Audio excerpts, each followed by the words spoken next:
late, and in between in the second half, Chelsea sort of like picked the pace up a little bit, and you got to credit Maresca and what he did, the change he made, changed things. But this was just when things were looking like Chelsea might nick a goal. Guimaraes picks this up here, cuts inside.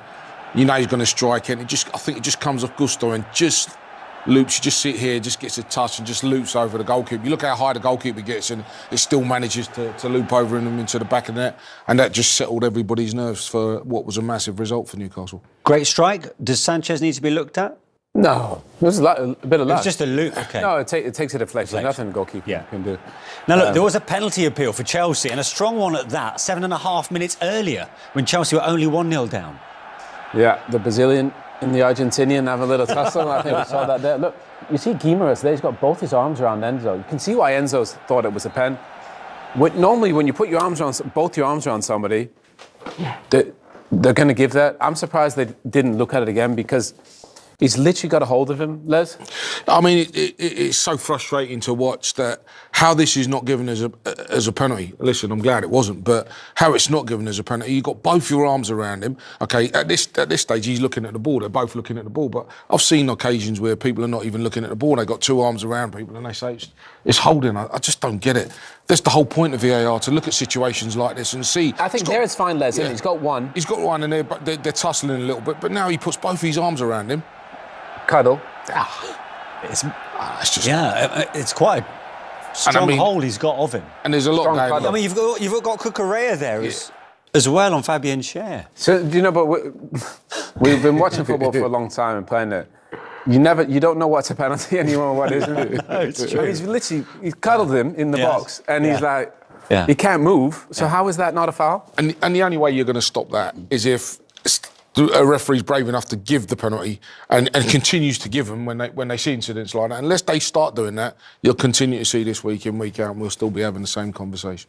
So Newcastle have certainly taken their chance in a bid to finish in the Premier League's top 5. The question is, can Nottingham Forest... Has come out to join us now. Congratulations, Eddie. Did that feel like a perfect first half and a very stressful second? Yeah, pretty much summed it up. I thought the first half we were really, really good. We were very pleased.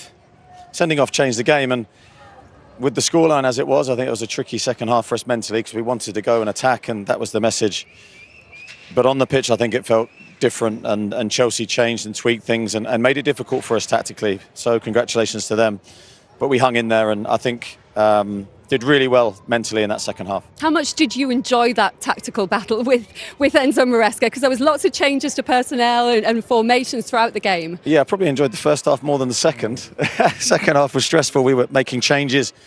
Obviously, we started in the way that we did, and we looked really comfortable until the second half. And obviously, they tweaked things. And then with the scoreline, they had nothing to lose at that point. But I was pleased with how we defended. I mean, Nick's made 2 magnificent saves for us. You can't forget that, and the part he's played in the win today. But we got over the line, and that's the major thing in a game like today.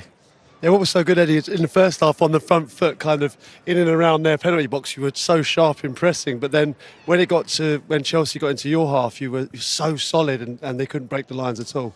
Yeah, I think we pride ourselves on that, sort of both phases of the game that you've described there, and I think we've been good in both, especially of late. But that was a real test, because they've got very, very good players, and you can see that in the second half. Palmer comes into the game, Casido does very, very well, and but psychologically, I think it's the biggest shift in that second period, and that's where I have to praise the players, because we got over the line and we won the game. Yeah, what did you see in Chelsea that made you saw when you dropped in, when that back five and Shah and Byrne were pushing in with Enzo and Cole Palmer, and Chelsea couldn't find any gaps? When did you decide? You've got a big fan there, Eddie.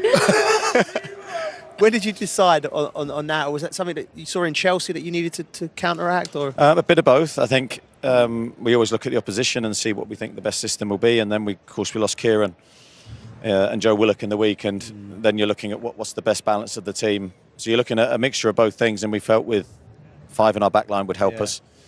So we went that way, and it helped us first half, and we still looked to threat the other way. I think that's the key thing. You know, some of our attacking play in that first period was really good, and just felt we needed that second goal at that stage of the game. Yeah, Livramento and Gordon were really linking up. Livramento was popping up inside in Gordon. I think Chelsea really struggled to get hold of it. But what did you? The sending off was a major thing in the game, wasn't it? Yeah, it was. It was a it was a big moment. I think for me it was a red card, but I haven't seen it again. I was just going with my initial impression that he's caught. He's been caught with the elbow.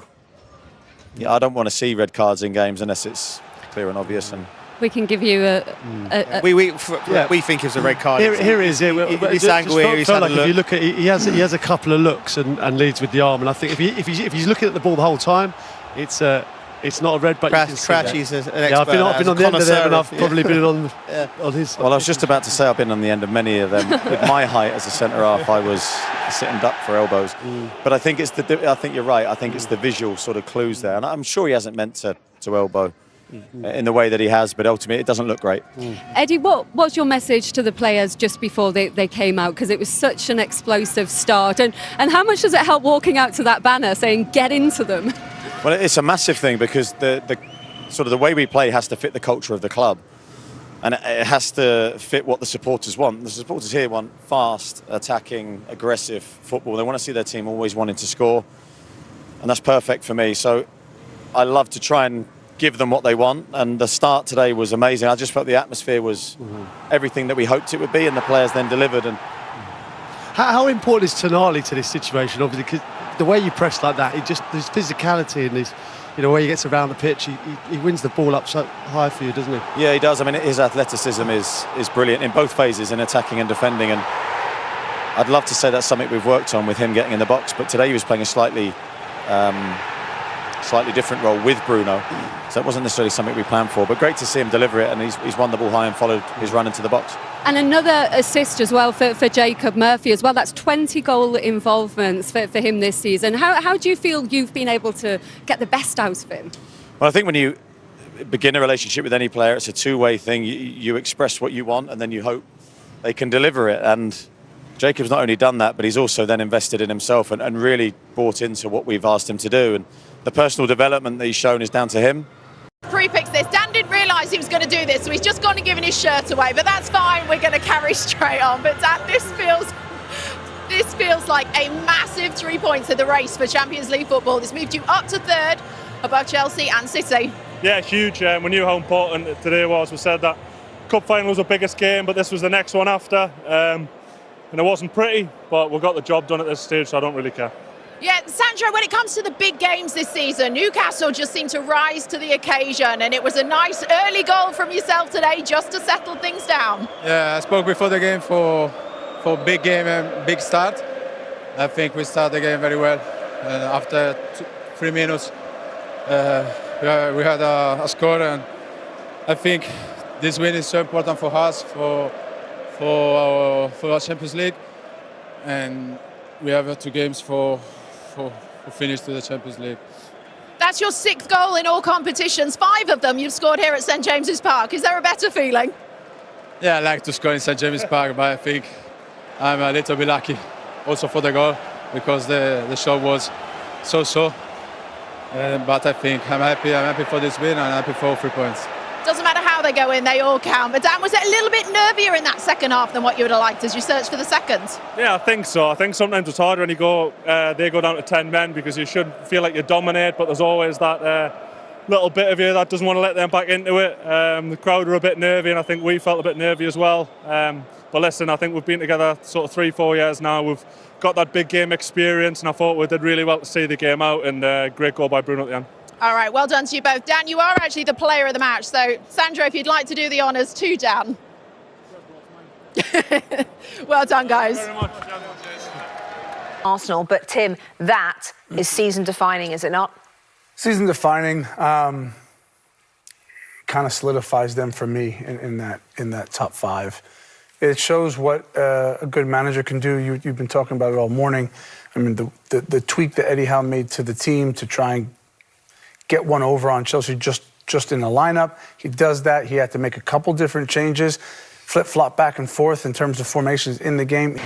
Just 1 win out of their last 2 games, which is Arsenal away and Everton at home, because of their goal difference, should be enough, league. As Tim said, Eddie Howe, we are looking at a proper manager. Yeah, proper manager. Great mentality, smart tactically, great motivator, talks well in the press.